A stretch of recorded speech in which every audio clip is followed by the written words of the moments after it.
আজকে 2024-25 অর্থ বছরে কৃষি প্রণোদনা কর্মসূচির আওতায় খরিফ এক মৌসুমে আখাউড়ার কৃষকদের মাঝে আউশ ধানের বীজ এবং সার বিতরণ করা হচ্ছে।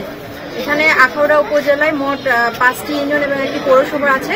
তার মধ্যে ধরখার ইউনিয়নে 10 জন, পৌরসভায় 20 জন, মোগরাই হচ্ছে 120 জন, মনিউন্দ 150 জন এবং আখাউড়া দক্ষিণে 160 জন সহ মোট 500 জন কৃষককে এই প্রণোদনা কর্মসূচির আওতায় অন্তর্ভুক্ত করা হয়েছে। ক্ষুদ্র ও প্রান্তিক কৃষকদের মাঝে এই প্রণোদনাটা বিতরণ করা হচ্ছে, যেখানে প্রত্যেক কৃষক একজন কৃষক 1 বিঘা জমির জন্য 5 কেজি করে বীজ এবং 10 কেজি করে ডিএপি সার এবং 10 কেজি করে এমওপি সার প্রদান করা হচ্ছে।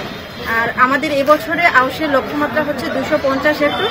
আমরা আশা করতেছি আপনাদের যে কৃষকদের মাঝে আপনাদের যে প্রণোদনার বীজটা এবং সার বিতরণ করা হচ্ছে, যেহেতু আউশের আবাদ আমাদের দিন দিন কমে যাচ্ছিল, সেখান থেকে উত্তরণের জন্য আউশের যেন আবাদ আরো বৃদ্ধি পায়, সেজন্য আমাদের এই সরকার আমাদের এই প্রণোদনাগুলো দিচ্ছে কৃষকদের মাঝে।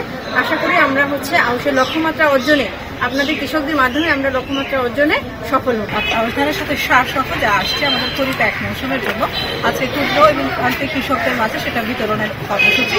তো আমি এই কর্মসূচির জন্য আমাদের উপজেলা কৃষি কর্মকর্তা মহোদয় সহ উপজেলা কৃষি অফিসে যারা কাজ করেছেন তাদেরকে ধন্যবাদ জানাই।